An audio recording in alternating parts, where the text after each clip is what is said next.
Hello, everyone. Welcome to Talking Logistics, where we have conversations with thought leaders and newsmakers in the supply chain logistics industry. It's my great pleasure to welcome back on the program Evan Pusey, who is Chief Marketing Officer at Keywell. And today we're going to talk about global multimodal transportation is not a do-it-yourself operation, the important link between shippers, freight forwarders, and TMS. Now, this is a topic that even though I cover this market and have been covering it for a long time, I really hadn't really fully thought it through. And it's the reality that, today a lot of shippers, a lot of, manufacturers, retailers are investing in transportation management systems that have global multimodal capabilities as their supply chains become, more global and fragmented and dispersed. But the reality, the operating reality is that in many cases, they still depend on freight forwarders and 3PLs to execute on those global transportation moves. So the question becomes then, what is the relationship between, shippers and freight forwarders, and then from a technology standpoint, what capabilities do shippers need in a TMS to be able to do this? What capabilities do 3PLs and freight forwarders need, to really facilitate, that whole end-to-end process? So that's just some of the questions that, Evan and I are kind of going to explore today in today's episode. Just want to remind you that, part of our goal here at Talking Logistics is to make this conversational. So if you're joining us live today and you've got a question for Evan as we're having our conversation here, you can do so via the submit a question button or via the chat feature. And, I'll keep an eye on it. And if we've got time and it's a good and appropriate question, I'll certainly weave it into the conversation. If you are joining us as a visitor today, just a reminder that you will have to sign in first before you're able to ask a question. So with that, Evan, welcome back to the program. Adrian, thanks very much for having us, and it's great to do this one from the same time zone for a change. That's right. Usually you're over in the UK, so glad that you can be here today. So Evan, obviously in your role, you get to talk to a lot of shippers and freight forwarders and 3PLs. Kind of as a way to get the conversation started. I mean, when it comes to global multimodal transportation, what are you hearing from them in terms of the challenges that they're facing? Yeah, that's a good question, and it's something that over the last few months in particular, at different events, and in particular in us prepping to do an industry white paper that we published recently, what we found people talking about was the shippers really wanting to get more involved, get more visibility of the end-to-end. And I think the dynamics of the marketplace in the past, particularly for the shippers, has been, slightly different in the regions around the world. So in North America, TMS has really been focused around, I would say, mainly truck-based transportation planning, and really a shipper-used tool, whereas in the rest of the world, there's a much more bigger reliance on 3PLs and 4PLs to actually deliver those services for me as a more holistic approach. I'm being very generic, very general there.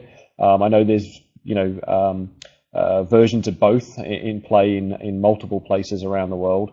But I do think, what's happening is while the shippers are trying to become more multimodal, there is a barrier that they hit where, we get down to the sort of what I call the low down dirty work of, the actual execution of a shipment, particularly when it's global, and it involves an international movement by air or sea, because we get into things like, relationships with the carriers and the documentation and the dealing with the ports and a whole lot of domain expertise that's required to actually make that happen. I think on the other side of the fence, we see, the big LSPs getting bigger. I think it's just about once a week over the last 6 or 8 weeks, we've seen a $1 billion forwarder or logistics service provider buy another $1 billion competitor. So that top end of the market's consolidating, and therefore, there's less choice now for shippers to choose from at the top end, from the sort of bigger guys. But, that's been an industry that has a huge number of small to medium players.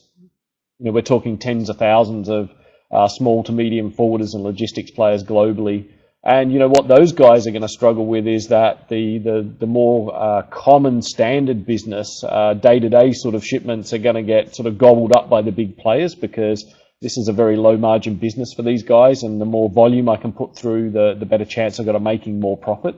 And I think the small guys are going to have to become more reactive to this change in market, become a little bit more of a niche player, and potentially, instead of just selling themselves and their services to a shipper, look at, tying themselves to some of the bigger, forwarders and logistics service providers as a subcontractor for that niche service. Because we all know as we grow as an organization, we're better off doing more of the same thing. And, we're then, take those niche little pieces and subcontract them out. We can be much more effective business and show our customer the ability to deliver an end-to-end service without, having to stand it up for ourselves. So both sides of the fence are changing, but what they're going to end up, converging on is, these systems are going to have to be interconnected and talk to each other, because everyone's really chasing, end-to-end visibility and control of those shipments so they can better service their customer. Yeah, you touched on a couple of things that I certainly see as well. Visibility, I always talk, and we've talked in the past in previous episodes about visibility, and that still remains, top of mind for supply chain logistics executives, in terms of trying to get timely, accurate, and complete visibility in terms of what's happening with their shipments and what's happening across their supply chains. And of course, if you've got, working with logistics service providers that are managing key parts of your transportation operations, it's the logistics service providers that have that data, that information that as shippers you want to then integrate with the rest of your data that you might have internally to get that end-to-end view, right?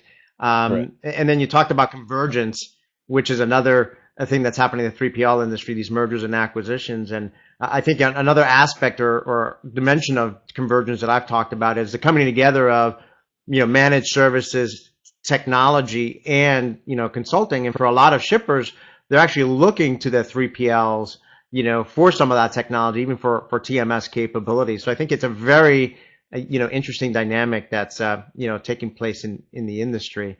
Like I mentioned in my opening comments, many shippers right now are either upgrading their TMS or implementing a TMS for the first time, and certainly having global multimodal capabilities is one of those things that's a growing trend out there. But again, like we just talked about, a lot of shippers rely ultimately on freight forwarders and 3PLs for their air and ocean shipments, and sometimes for the inland moves too. So, how does this operating reality influence kind of the role of a TMS and the capabilities required? Yeah, that's a good question, because I think, more and more companies are going to have to, tackle that internal conversation about, at what point in time do we do the handover? And certainly, what I've seen in the past is shippers, certainly very large shippers, and, I spent 3 years running our Asia business, and I saw it with a number of the sort of big Japanese-based shippers, high-tech companies, is, they want to play down to, a consolidated shipment level. So they're looking for, the capabilities internally to look at all the, the orders they're trying to fulfill, which are driving my need to move goods, right? And then they're saying, okay, let's see if I can bring those together to, a consolidated full container load, full truckload, whatever it may be, before I then hand it off to a forwarder who, as I said before, deals with that sort of execution level, workings of, get the paperwork right, get the carrier sorted, get it to the port and get it on the ship or into the plane's hold. I think the dynamics of the marketplace that I've seen before is also that, most shippers don't just rely on one, in particular freight forwarder. They manage, a group that could be one or two. It could be in, again, past experience, up to 6 or 7 different freight forwarders that they have on the go at any one time. A little bit of that is risk management, right? If I've got, or it's about, dealing with geographies or dealing with specific customer requirements. So I think, where the shippers are going to come from is they are pushing for multimodal. A lot of that is so that they can expand their view, their visibility, and their control at certainly a high level. And then, I expect that what they'll want their TMS to do is seamlessly integrate with their freight forwarder and logistics service providers, so that, we can get this end-to-end connected world, right? Because we want to take out a lot of the manual process. Nobody wants to be, emailing a PDF and having to print it and type it back into another system these days. It's fraught with danger, fraught with key punching errors, which cause major problems.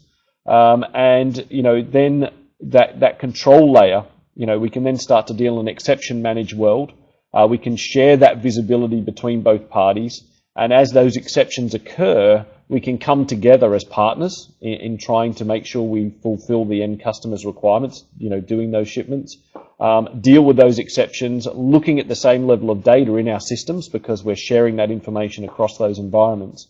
So I think that the world's getting, very much more focused on bringing the information together and sharing the information. And I think that's some of the key drivers that are pushing software deliverers like ourselves into the sort of functionality that we're being asked to deliver to the marketplace. Is that the kind of thing you guys hear from the marketplace as well?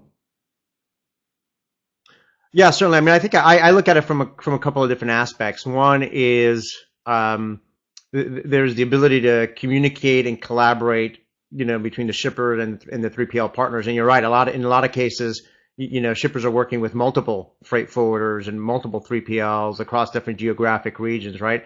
So how do you exchange data, information, really collaborate around the planning and execution of a shipment, and then have that visibility in terms of status updates, so on and so forth, right?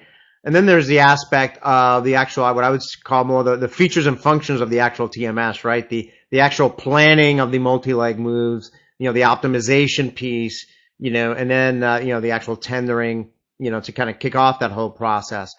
Let's look at that piece for a second first, the planning, execution, the optimization, the TMS piece. I mean, do you see shippers kind of still controlling and owning that piece, and then kind of handing it off to the 3PLs more for the execution, or are you seeing some 3PLs kind of take ownership of the planning and optimization piece as well? What are you seeing there? So, one of the things we've seen in the last couple of years is in, working with a couple of customers is, like I say, these were, predominantly North American focused businesses, really focused on just the road transportation once it had arrived in market. But, as we expand to those companies becoming more global and wanting to operate in other regions, they also want to get visibility on the other modes of transport. So, the kind of things we're having to address in the system is, the way road rates are managed is different to the way ocean rates are managed and contracted, which is different to the way air rates are managed. So, we're having to construct the capabilities in, our rating engines, in our contract management, in just the way you lay out that information on the screen, because it's different sets of data that are required for different things. And, just tendering for those sort of things, tendering in the US for a trucking company follows a given process, but, getting a booking out to an ocean carrier for a shipment is a completely different entity altogether. So I think, from a solution standpoint on the shipper TMS side, we're being driven to expand the capability of the systems to allow a shipper, should they want to address the other types of modes. But there's a limit to how far they want to go down. As we mentioned before, they want to get to the consolidated position, be able to get visibility of what my options are, okay? So what are the options if I want to get this by ocean from point A to point B? What are the kind of capabilities that are out there for somebody to help me do that? But then, once I reach that sort of planned level, our view is that they then start to want to hand that back to, I would say the domain experts, the guys who do freight forwarding every day of the week, to then deal with the intricacies of, getting the right document to the right party, making sure, the truck's booked to go through the port gateway to get on, down to the port level, making sure the customs is lined up onto the ship and those sort of things, right?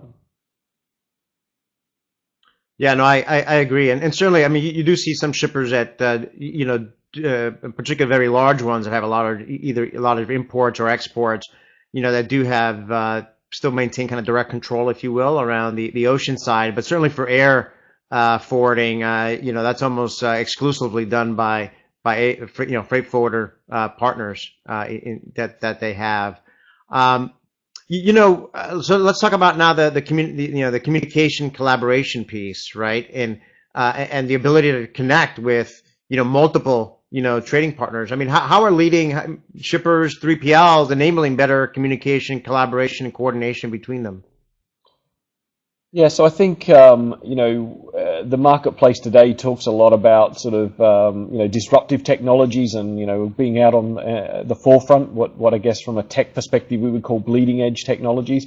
But the reality is that there's just some basic proven technology out there in the marketplace which really hasn't seen mass adoption in the logistics sector today, right? And I use the logistics sector to cover both sides because when we talk about connectivity, it's not about one point; it's about both ends.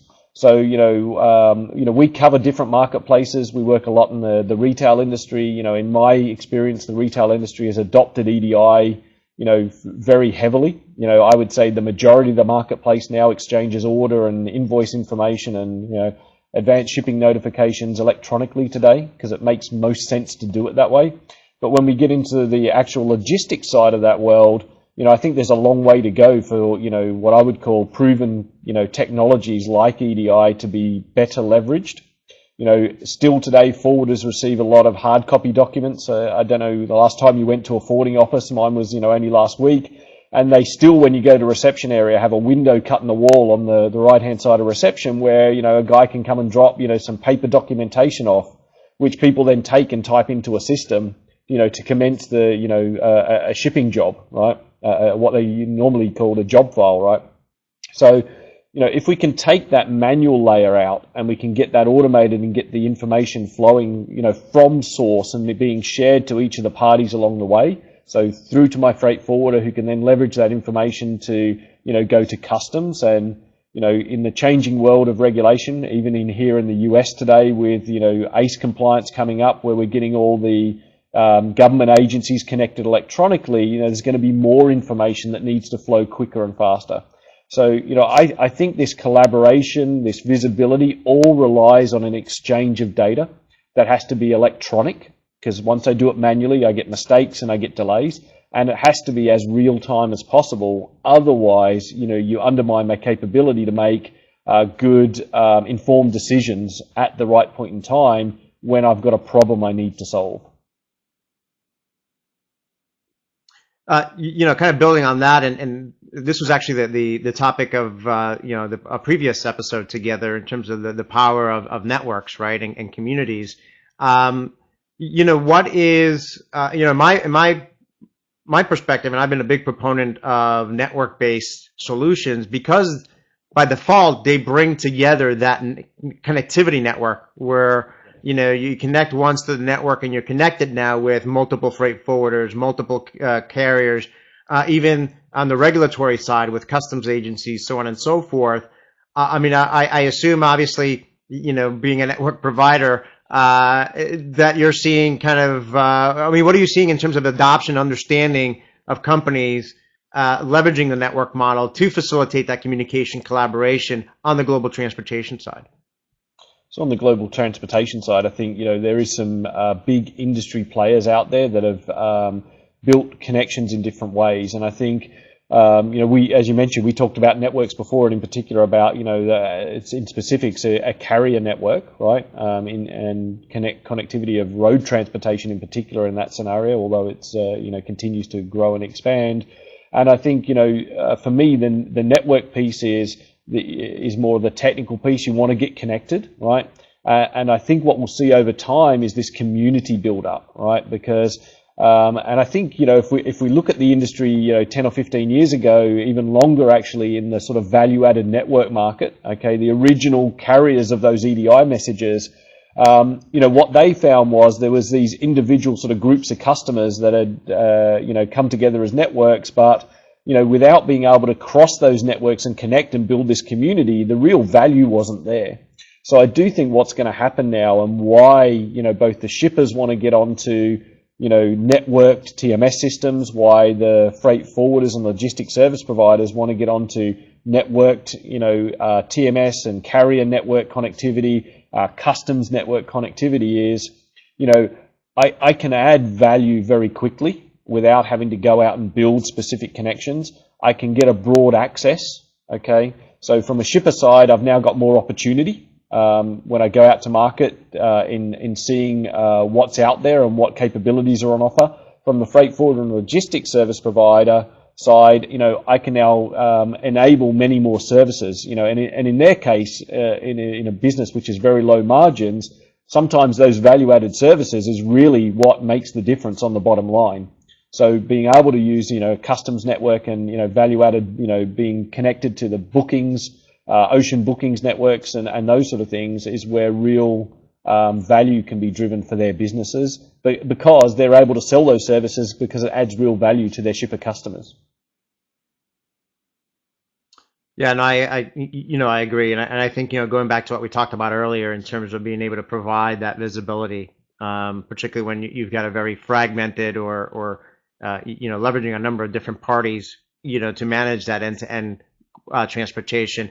I think the network deployment model is kind of well suited, to provide that, very well. Based on customer experience, I mean, what are some key metrics or measures that signal whether your, global multimodal transportation operations, either as a shipper or a 3PL are, effective and efficient, or, if kind of you need to make some improvements? Yeah, that's a good question. And, probably out of the ones that we sort of lined up for our conversation today, the most difficult one to put a new and different spin on, right? The reality is I think people fall back to the good old basic metrics, right? And I think for every one of us, it's all about how we service our customer, right? So I think about, people look at, did I get in full on time delivery? Okay. Did the right product get to the right person at the right place at the right time? I think then, on both sides of the fence, both for the shipper and the forwarder, did I do that most cost effectively, right? So, yeah, and that's where, this multimodal transport visibility for shippers and this network capability and the breadth of view that a forwarder or a logistics service provider comes in. Because, if I can only see 10% of the marketplace, I don't really know where I'm being most cost effective or not, right? And that happens whether I do it myself or I hand it out to somebody else. The reality is if I give it to somebody else, they might skim some top off that because they've got to make some margin for the work they do. But it's really having that, ability to make sure that the optimized or minimized, whatever your preferred term is, cost is there. And then, in making that the most cost effective, we ultimately affect the bottom line, which is make our business profitable. And if we can align all three of those, we got happy customers. Great, they come back and buy more from us. If we can do it most cost effectively, we're able to either pass that on and generate, more business and get more customers, and or bring, all or some of that down to the bottom line and become profitable.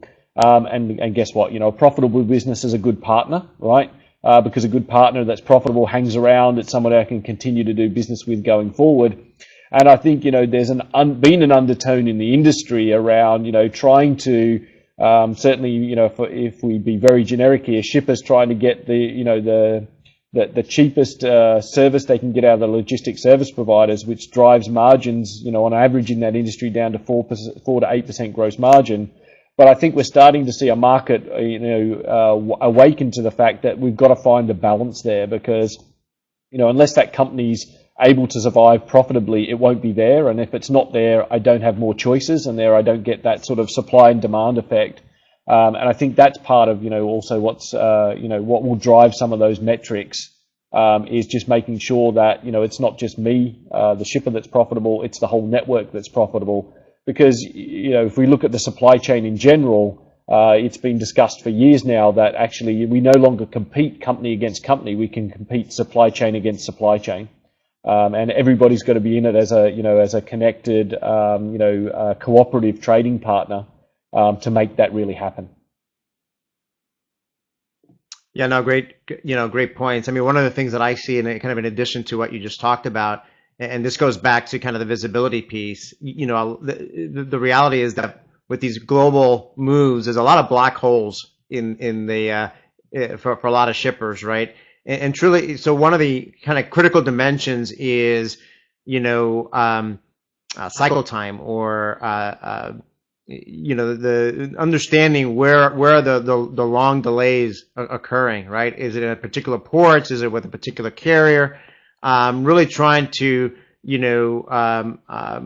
understand lead time and lead time variability, and understand where's the greatest variability, and then drilling down and understanding why. And for a lot of shippers in particular, that's kind of an area that, once they get that visibility to, some lower level metrics to help them identify that, that opens the doors for some, improvements not only on the customer satisfaction side in terms of getting more consistent delivery, but obviously on the cost side as well. Do you see that as well as kind of lead time variability being something that's key area of focus for shippers? Yeah, that's a great one, because I think what that'll allow us to do, part of this conversation, is lay the groundwork for our next conversation, as we normally do. We've been sort of bantering around about this idea of what we would we've been starting to call dynamic transportation, right? The whole idea of lead time and inventory and these sort of things are going to become factors in this process. So shippers are becoming multimodal. They want to get access to all of that. I think we're going to start to see a need to connect this to inventory. The ability to be much more dynamic with not just the inventory sitting in a fixed point, which really is where omni-channel comes from. Okay, I've got inventory, I've got it in 7 different places, in a store, a DC, a warehouse, it's back at the manufacturer, I've got an order. Which one of those gives me the best option, right, to service the customer? But with all of these things, there's always a transport component to that. And then I think, where we're thinking ahead of the game on this is that there's a stage beyond that says, yeah, that's great, but you're only looking at the inventory in those fixed points. What about the inventory that's actually moving? Right, because you'll have a fair percentage of your inventory today that's in the air, on the ocean, or on the road, in a barge, on a bike, or whatever it may be. How do we use the visibility and the control we have through the transportation management systems, the visibility into the inventory through the warehouse management systems, this concept of being able to cross-dock and, rather than put away, actually get stuff flowing even through those fixed points faster and more cost effectively. So, I think that whole process, in full on time delivery, being able to meet a consumer that wants to, click purchase, from the shopping cart online and have it turn up in an hour, is going to create a need for convergence to actually happen, supply chain execution convergence. And for for us, that connector that joins all the dots in the supply chain, which is in transport, to become holistic in its view, and that opens up this idea of being able to take a view of not only the static inventory but the mobile inventory, and look at leveraging that, to deliver for my end customer. And I think, if I was to put myself in a shipper's sort of CFO seat, and I look at my costs really start to mount up on my goods when they're just sitting around in warehouses, because I've got to, deliver them there, put them away, look after them. I've got the cost of, capital, to store them there. I've got the cost to pick them and move them on. So, will we see in the future, the shippers and logistics service providers coming together to share that level of information, and then say, the ultimate goal here is to make the whole thing dynamic and allow me to make adjustments to my order fulfillment on the fly, knowing that will have to be both mobile and fixed points, but reducing the amount of time it sits around. And that's where I think we can really start to impact things like lead time, like stock turns, like safety stocks and those sort of things. Things in the past that have really been the domain of sort of supply chain planning, right? And bring all of that together, and maybe it's time that supply chain management, the complete overview of execution and planning, should start to be talked about again, and bring back the opportunities that was promoting 15 years ago. But because we didn't have the right systems, we weren't all connected, we weren't all collaborating, we couldn't really achieve in those days. Yeah, no, a lot of food for thought there, Evan. I think you're right. I think you just probably laid the groundwork for perhaps a future episode to really dive into that whole concept and that whole idea in kind of in more detail down the road. We're kind of coming up short on time here. I've got a couple of more questions. I just want to remind those of you that are joining us live that if you do have a question for Evan, now will be the time to submit it via the submit a question button or the chat feature. and then certainly I'll try to weave it into the conversation. If you are joining us as a visitor, you will have to sign in first before before you can submit a question. Looks like Evan jumped off the screen here. Let me go ahead and invite him back on camera. Yeah, thanks, Adrian. You're back, Evan? Okay, perfect. Yeah.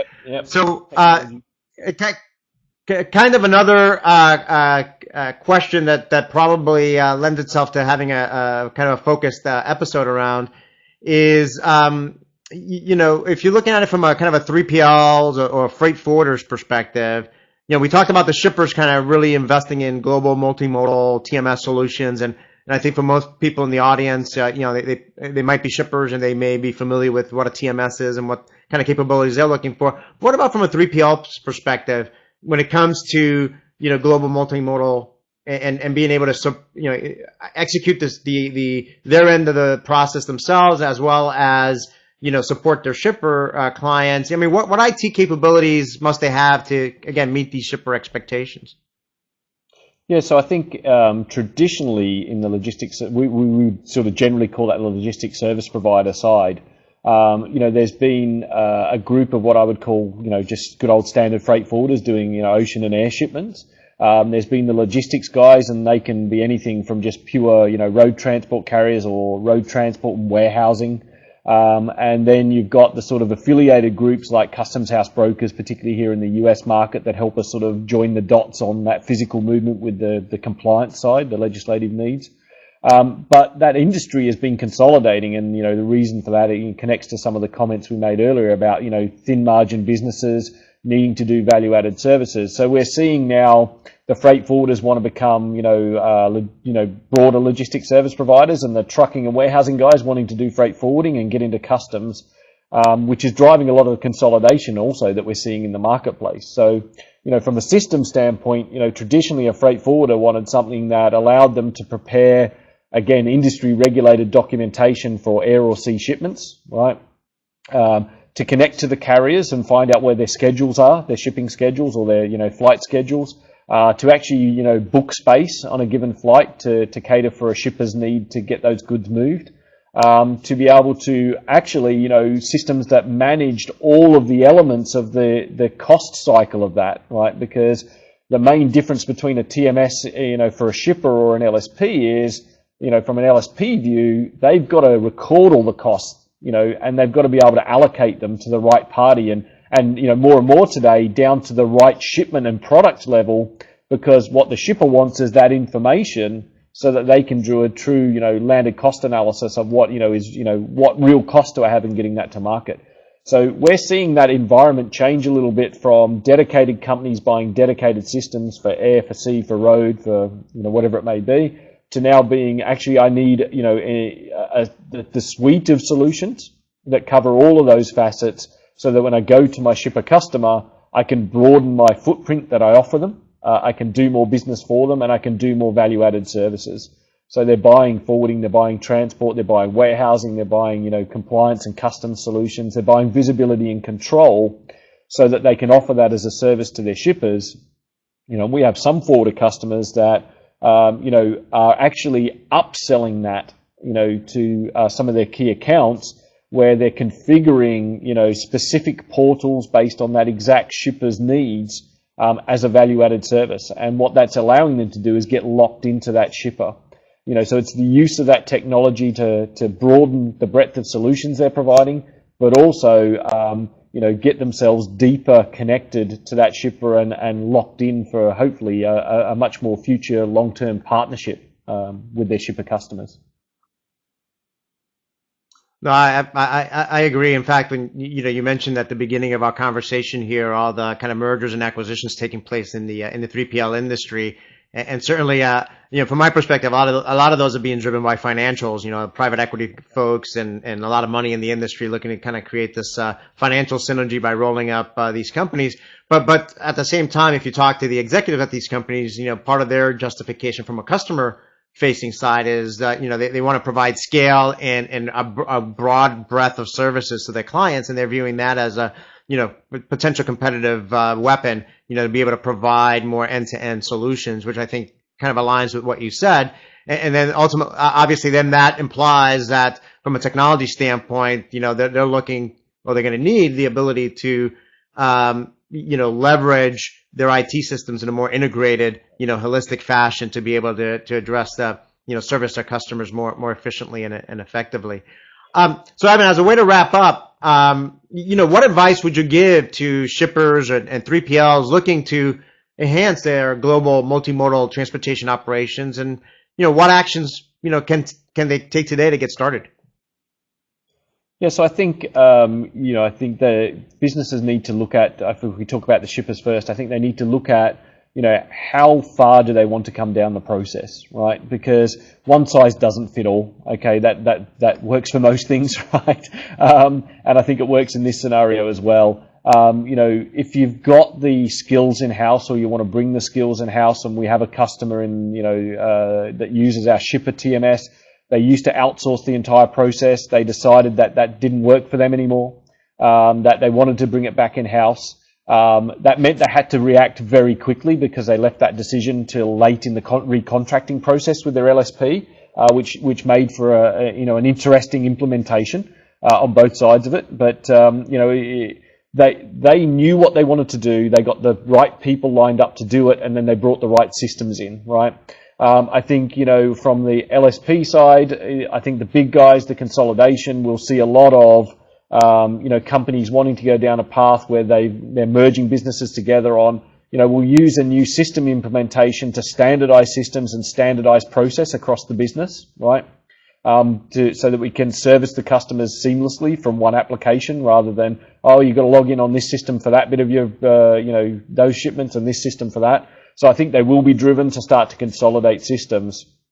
I do think as we go forward that, we'll find that natural crossing point for the majority of the market that says, yes, I want the visibility from a shipper. I want the ability to satisfy myself that, where I hand over is the most logical point to do that for our business. And then, the guys that pick that up, the LSPs, are going to need the execution capabilities to drive that efficiently, effectively, to satisfy the customer and actually turn a profit and stay in business.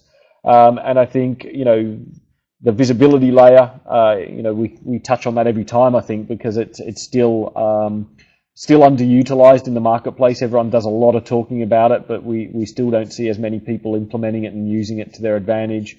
I do think what will happen as well is that, there's a wealth of information that can be built up by the data flow through these systems. And, certainly, we're seeing some of our, leading edge, early adopter customers, whatever you want to say, start to say, well, how do I tap that information pool, right? So not quite big data, because I think big data paints a picture that says only, very large companies with big IT sort of support, organizations can get into it. How do I leverage that data to become better at planning, to get better visibility on what's happening in my business, to get better at contracting with my logistics service provider, making sure that I'm getting the best value for money and those sort of things. So I think there's lots of opportunity there. There's a lot of systems capability that they can tap into, and I suspect, like most things, the market will find a point. Some will go over the line and then have to come back, and some won't quite get there, but we'll find a natural fit where that planning and optimization piece by the shipper fits quite nicely with the low down detailed execution piece that the logistics service providers have the people and the skills and the systems to do very well. Great advice and food for thought there, Evan. And like I always say at the end of all our episodes, we always manage to just scratch the surface on these topics. And but I think we did a nice job today in terms of really addressing the key topic at hand, and we even touched upon a couple of topics that might be worth future discussing in more detail in future episodes. So again, thank you for making the time for to be with us today. Adrian, thanks again for hosting us. It's always good to have a chat. I hope anyone that watches this got some questions. It doesn't have to be today. Come back to us afterwards if we had with previous ones, and let's keep the conversations going, because I think that helps everyone in their understanding and with their planning for what they want to do, whatever business type they may be in the future. So thanks very much. Absolutely. Just to echo what Evan just said, we didn't get any questions live today, but if you are watching this episode on demand and you do have a question for Evan, you can find this episode on talkinglogistics.com, and you can post a question, comment there, and I'm sure Evan will be more than happy to respond via that medium. So again, thank you all for joining us today, and look forward to seeing you in a future episode of Talking Logistics. Have a great day. Thanks, Evan.